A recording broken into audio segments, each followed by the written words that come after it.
It's book haul time. I've got a nice little haul here, a couple things that I am excited about. I'll save some of the best for last. I am currently reading this. It's a memoir by a comedian. I've never heard of him before, Mike Birbiglia. Maybe you've heard of him. I had never heard of him before, but it is hilarious. I'm loving it. Sleepwalk with Me and Other Painfully True Stories. And the blurb on the inside is just right away. As soon as I read this, I was like, oh yeah, this is going to be a funny book. Hello, I'm Mike Birbiglia, and I want you to read my book. Two on the nose? Sorry, let me dial it back. I'm Mike Birbiglia, and I'm a comedian. You may know me from Comedy Central, or This American Life, or The Bob and Tom Show. But you've never seen me like this before, naked. Wait, that's the name of another book. Also, I'm not naked, as there are no pictures in my book.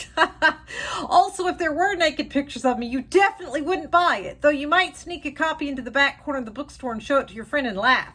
Okay, let's get off the naked stuff. This is my first book. It's difficult to describe. It's a comedic memoir, but I'm only 32 years old, so I'd hate for you to think I'm wrapping it up, so to speak.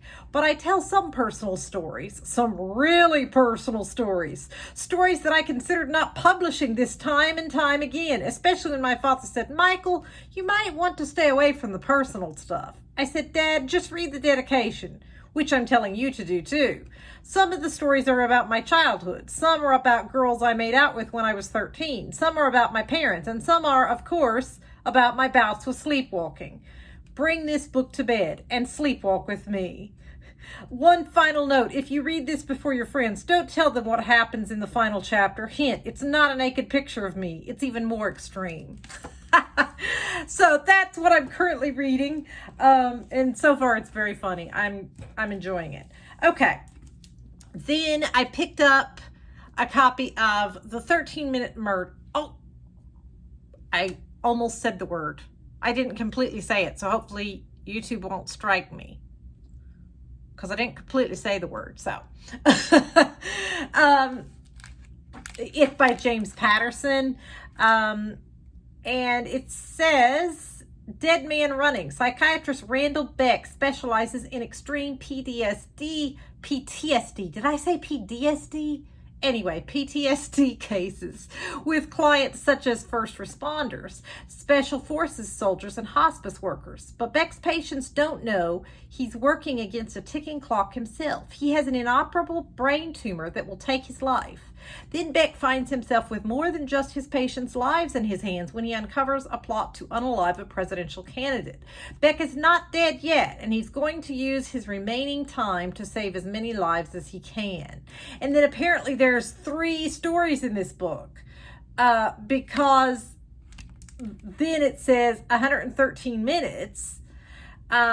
Molly Rorick's son has been unalived, and she knows who's responsible, but that's not enough for her. Now she's taking the law into her own hands and is determined to expose her son's unaliver, even as the clock ticks down. Never underestimate a mother's love. Then 13-Minute M.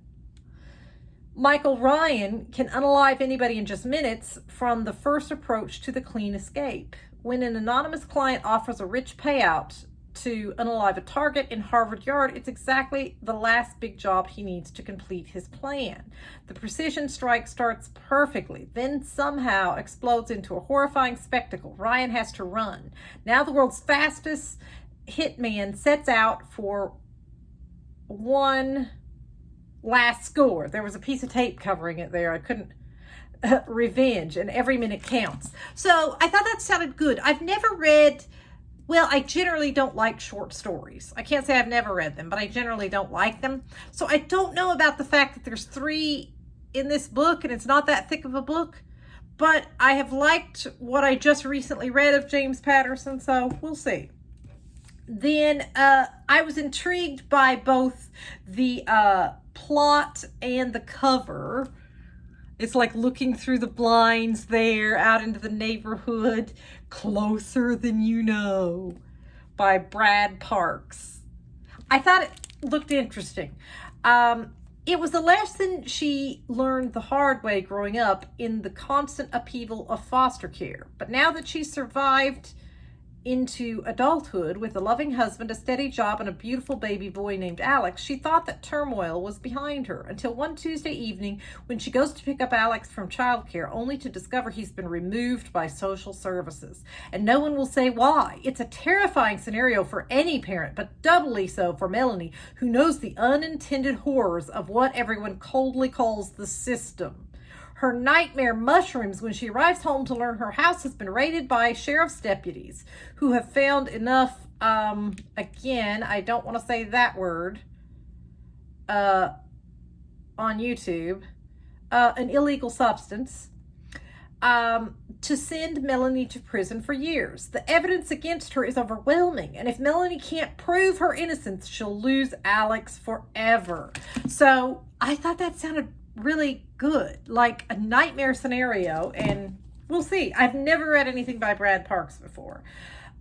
Bringing out the worst in someone has its rewards. The Lady Upstairs by Haley Sutton. I thought this plot sounded fantastic. Joe's job is blackmailing horrible men. Handsy Hollywood producers, adulterous actors, corrupt cops, the worst of today's Los Angeles. She is motivated as much by the money she's making and the debt she's paying off as by the chance to take back power for the women of the city. I love themes of empowered women. Like, that's some of my favorite kind of reading. Eager to prove herself to her co-worker Lou and their enigmatic boss, known only as the Lady Upstairs, Joe takes on bigger, riskier jobs until one of her targets ends up unalived. Desperate to escape the consequences of her failed job, Joe decides to take on just one more sting, and she will do it behind her boss's back, freeing both herself and Lou from the lady's grasp. But Joe soon learns that Lou and the lady have secrets of their own and that no woman is safe when there is a life-changing payout on the line. Doesn't that sound fantastic? Ooh, I can't wait to dive into that one. Then the title caught me on this one. It says it's a stunning psychological drama. The Boy Who Could See Demons by Carolyn Jess Cook. Never read anything by her before, but the title sounded intriguing. In a brilliant novel that delves into the dark recesses of the human mind and soul, a child psychologist comes up against a career-defining case, one that threatens to unravel her own past and jeopardizes the life of a boy who can see the impossible. Dr. Anya is called into work at McNeese House, an adolescent mental health treatment center. There she is told to observe and assess Alex Connolly, a keenly intelligent, sensitive 10-year-old coping with his mother's latest unaliving attempt. Alex is in need of serious counseling. He has been harming himself and others, often during blackouts. At the root of his destructive behavior, Alex claims, is his imaginary friend Ruin, a cunning demon who urges Alex to bend to his often violent will. But Anya has seen this kind of behavior before with her own daughter Poppy, who suffered from early onset schizophrenia. Determined to help Alex out of his darkness, Anya begins to treat the child, but soon strange and alarming coincidences compel Anya to wonder, is Alex's condition a cruel trick of the mind, or is Ruin not so make-believe after all? The reality, it turns out, is more terrifying than anything she has ever encountered. A rich and deeply moving page-turner, The Boy Who Could See Demons sets out to challenge the imagination and capture the way life takes unexpected turns. In the best storytelling tradition, it leaves the reader changed. Doesn't that sound good? Definitely couldn't turn that down. Okay, I've been on the wait list ever since this. Well, actually, I think I even put my name on the wait list at the library before it was published. But Alex North, The Man Made of Smoke, I loved his book, The Whisper Man, and I think, didn't he write Goodnight Beautiful, or am I remembering wrong? Maybe that's, I can't remember who wrote Goodnight Beautiful, but I love that book too. That might be a different author. Is that Molly Malloy, or I don't know. I read so much it's hard to keep track of. But anyway, I know for sure he wrote The Whisper Man, and that was a good one. It was very dark, but it was good. So I'm excited to get this one. Dan Garvey's life has been haunted by the crime he witnessed as a child, narrowly escaping an encounter with a notorious serial unaliver. He has dedicated his life since to profiling criminals, eager to seek justice for innocent victims. So when his father dies under suspicious circumstances, Dan revisits the small island community where he grew up, determined to uncover the truth about his death. Is it possible that the monster he remembers from his childhood nightmares has returned after all these years? With his signature shock and suspense, Alex North brings us The Man Made of Smoke. By turns emotional, introspective, and utterly terrifying, this is a story of fathers and sons, shadows and secrets, and the fight we all face to escape the trauma of the past. So I'm excited to read that one. And then Deadbeat, a novel by Adam Hamdy, author of The Other Side of Night. I have not read anything by this author before. The cover is what caught my eye randomly at the library, but it's a new book because it was in the 14-day section.